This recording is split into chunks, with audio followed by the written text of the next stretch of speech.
नमस्कार, मैं हूँ अर्चना चौधरी, हिंदी प्रवक्ता। और आज हम कर रहे हैं कक्षा 11वीं की एनसीईआरटी की पुस्तक आरोह भाग 1 का पाठ 3। कविता का नाम है पथिक। बच्चों, पथिक कविता श्री राम नरेश त्रिपाठी जी द्वारा लिखी हुई है। राम नरेश त्रिपाठी जी गांधी जी द्वारा बहुत प्रभावित थे और इसीलिए उनकी कविताएं जब भी आप पढ़ोगे तो उसमें राष्ट्रीय चेतना, देशभक्ति, इस प्रकार की कविताएं ज़्यादा देखने को मिलती हैं। उन्होंने जितनी भी कविताएं लिखी उनमें पौराणिक, ऐतिहासिक और इसके अलावा प्राकृतिक सौंदर्य के वर्णन से युक्त कविताएं ज़्यादा लिखी हैं। अब पथिक कविता में भी उन्होंने प्रकृति के सौंदर्य का ही वर्णन किया है। तो शुरू करते हैं कविता पथिक। प्रति क्षण नूतन वेश बनाकर रंग बिरंग निराला रवि के सम्मुख थिरक रही है नभ में वारिद माला। अब पहले इन शब्दों के अर्थ देखें। प्रति क्षण अर्थात हर पल, नूतन नया, वेश यानी वस्त्र धारण करना, रंग बिरंग विभिन्न प्रकार के रंगों से युक्त, निराला अनोखा, रवि सूरज, सम्मुख सामने, थिरकना नाचना, नभ में आकाश, वारिद बादल, माला पंक्ति। बच्चों, जब आकाश में सूर्य उदय होता है तो उस समय आकाश में विभिन्न रंग होते हैं, जैसे संतरी, सफ़ेद, कालीमा और सलेटी रंग भी होते हैं। तो उन्हीं का वर्णन करते हुए कवि कहते हैं कि हर पल बादलों की पंक्ति विभिन्न रंगों से युक्त अनोखे वस्त्र धारण कर सूर्य के सामने नाच रही है। अब बच्चों, कवि ने जैसे इसमें आप देख रहे हो कि जो बादल हैं उनको नाचते हुए दिखाया गया है सूरज के सम्मुख यानी सूरज के सामने। तो इसमें कवि ने बादलों का मानवीकरण किया है, क्योंकि बादल जो है वो मनुष्य की तरह नाच नहीं सकते, लेकिन कवि ने उसको नाचते हुए दिखाया है। तो यहाँ मानवीकरण अलंकार है। अगली पंक्तियाँ देखिए। नीचे नील समुद्र मनोहर, ऊपर नील गगन है, घन पर बैठ बीच में विचरूं, यही चाहता मन है। नील नीला, मनोहर आकर्षक, गगन आकाश, घन बादल, विचरूं विचरण करूं, मन यानी हृदय। अब इसकी व्याख्या देखिए। नीचे नील समुद्र मनोहर, कवि कहते हैं कि नीचे जो है धरती पर वो क्या है, आकर्षक समुद्र है जो कि नीले रंग का है, और ऊपर नीला आकाश है, घन पर बैठ है, बीच में विचरूं, यही चाहता मन है।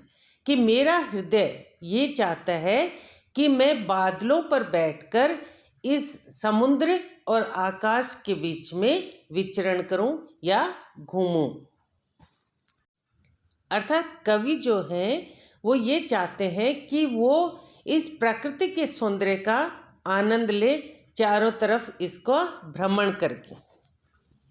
अब अगर विशेष लिखा जाए तो इसमें प्रकृति के सौंदर्य का वर्णन किया गया है, इसमें बादलों का मानवीकरण है, और रंग बिरंग इसमें, क्योंकि रै वर्ण की आवृत्ति है, और नीचे नील इसमें नय वर्ण की आवृत्ति, इनके कारण यहाँ अनुप्रास अलंकार है। अगली पंक्तियाँ देखिए। रत्नाकर गर्जन करता है, मल्या नील बहता है, हरदम यह हौसला हृदय में प्रिय भरा रहता है। अब आप देखोगे कि प्रिय के बाद इसमें विस्मयादि बोधक चिन्ह है, तो यहाँ प्रिय को संबोधित किया गया है, इसलिए यहाँ संबोधन शैली का प्रयोग है। अब इनके शाब्दिक अर्थ देखिए। रत्नाकर समुद्र, गर्जन गर्जना करना, मल्या नील, मल्य है बच्चों पर्वत, और वहाँ से बहने वाली अनिल यानी हवा, वहाँ से बहने वाली सुगंधित हवा, हरदम हर पल, हौसला उत्साह, प्रिय यानी प्रिय को संबोधित किया गया है। तो कवि कहते हैं कि हे प्रिय, मेरे सामने जो समुद्र है वो गर्जना कर रहा है और जो मल्य पर्वत से आने वाली सुगंधित जो हवा है वो बह रही है।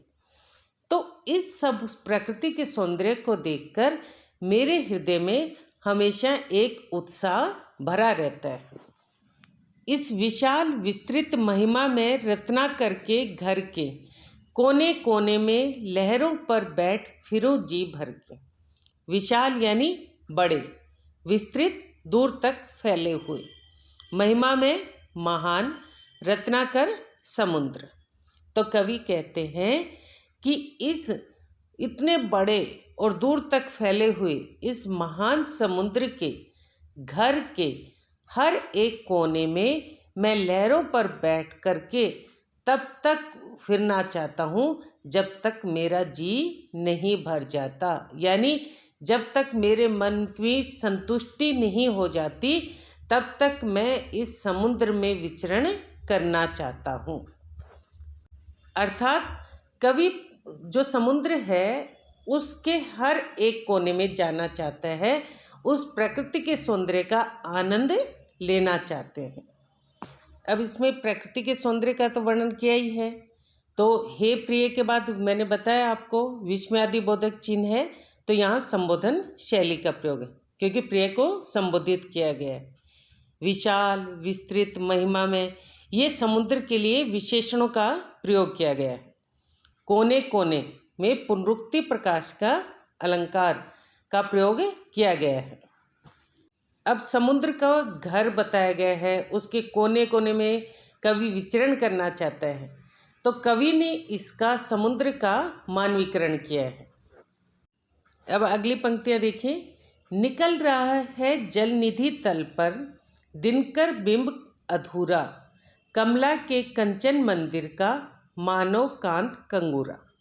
अब यहाँ मानो का प्रयोग किया है, तो मानो, मनु, मनहु जहाँ भी आते हैं वहाँ उत्प्रेक्षा अलंकार का प्रयोग होता है।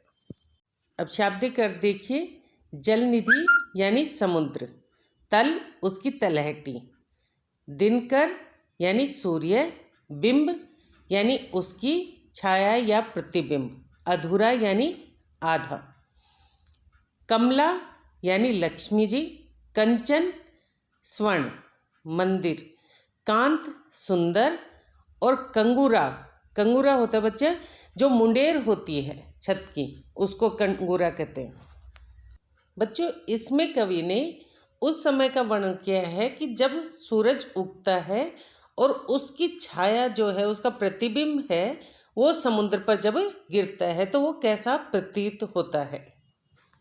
निकल रहा है जलनिधि तल पर दिनकर बिंब अधूरा। दिनकर यानी सूर्य, सूर्य का जो अधूरा प्रतिबिंब है वो जब समुद्र के तलहटी पर गिरता है तो वह ऐसे लग रहा है जैसे वह प्रतिबिंब उस समुद्र की तलहटी से निकल रहा है, और सूर्य का प्रतिबिंब उस समुद्र की तलहटी से निकलते हुए ऐसा प्रतीत होता है जैसे कमला यानी लक्ष्मी जी के स्वर्ण मंदिर का कोई सुंदर कंगूरा हो। कंगूरा यानी मुंडेर हो। लाने को निज पुण्य भूमि पर लक्ष्मी की ऐश्वारी, रत्नाकर ने निर्मित कर दी स्वर्ण सड़क अति प्यारी। निज यानी अपनी, पुण्य यानी पवित्र भूमि, और लक्ष्मी जी की ऐश्वारी, ऐश्वारी मतलब सवारी, रत्नाकर समुद्र निर्मित निर्माण कर दी, और स्वर्ण यानी सोने की। समुद्र की तलहटी पर गिरते हुआ सूर्य का प्रतिबिंब ऐसा लगता है मानो लक्ष्मी जी की सवारी को अपनी यानी समुद्र की पुण्य भूमि, पवित्र भूमि पर लाने के लिए समुद्र ने कोई स्वर्ण यानी सोने से निर्मित अत्यधिक सुंदर सड़क का निर्माण कर दिया हो। अब सेकंड लाइन में क्योंकि मानो है तो इसमें कल्पना की गई है, तो जहाँ भी मानो, मनु, मनहु आ जाता है तो वो उत्प्रेक्षा अलंकार होता है। अब जैसे इसमें बताया गया है कि भी समुद्र ने सड़क का निर्माण कर दिया, तो समुद्र कोई सड़क का निर्माण तो कर नहीं सकता, तो इस प्रकार से समुद्र का मानवीकरण किया गया है। तो यहाँ मानवीकरण अलंकार है, क्योंकि समुद्र को मनुष्य की तरह सड़क का निर्माण करते हुए दिखाया गया है। अगला देखिए, निर्भय दृढ़ गंभीर भाव से गरज रहा सागर है, लहरों पर लहरों का आना सुंदर अति सुंदर है। निर्भय, निडर, दृढ़, मजबूत। तो कवि ये कहते हैं कि जो समुद्र है वो निर्भीक होकर दृढ़ता से और गंभीर भाव से गर्जना कर रहा है। तो कवि कहना चाहते हैं कि जो समुद्र की गर्जना है वो अत्यधिक गंभीर भाव से उत्पन्न हो रही है, और साथ में एक के बाद एक समुद्र में जो लहरें उठ रही हैं उसका सौंदर्य अत्यधिक आकर्षक है। कहो यहाँ से बढ़कर सुख क्या पा सकता है प्राणी, अनुभव करो हृदय से हे अनुराग भरी कल्याणी। अब प्राणी के बाद प्रश्नवाचक चिन्ह है, तो यहाँ प्रश्न अलंकार है। अनुभव यानी महसूस करो, अनुराग प्रेम से युक्त, कल्याणी कल्याण करने वाली। तो कवि अपनी प्रिया को संबोधित करते हुए कहते हैं कि हे प्रेम से युक्त कल्याणी अर्थात कल्याण करने वाली मंगलमयी प्रिया, तुम इस सौंदर्य को अपने हृदय से, अपने मन से अनुभव करके देखो। और फिर वो प्रश्न करते हैं कि यहाँ जितना सुख है उससे ज़्यादा सुख कोई प्राणी कहीं और प्राप्त कर सकता है? क्या कर सकता है? अर्थात नहीं कर सकता। मतलब कवि ये कहना चाहते हैं कि यहाँ जो सुख प्राप्त हो रहा है वो तुम भी अपने हृदय से अनुभव करके देखो, इतना सुख और कहीं भी प्राप्त नहीं हो सकता। तो ये थी कविता पथिक की 4 व्याख्या।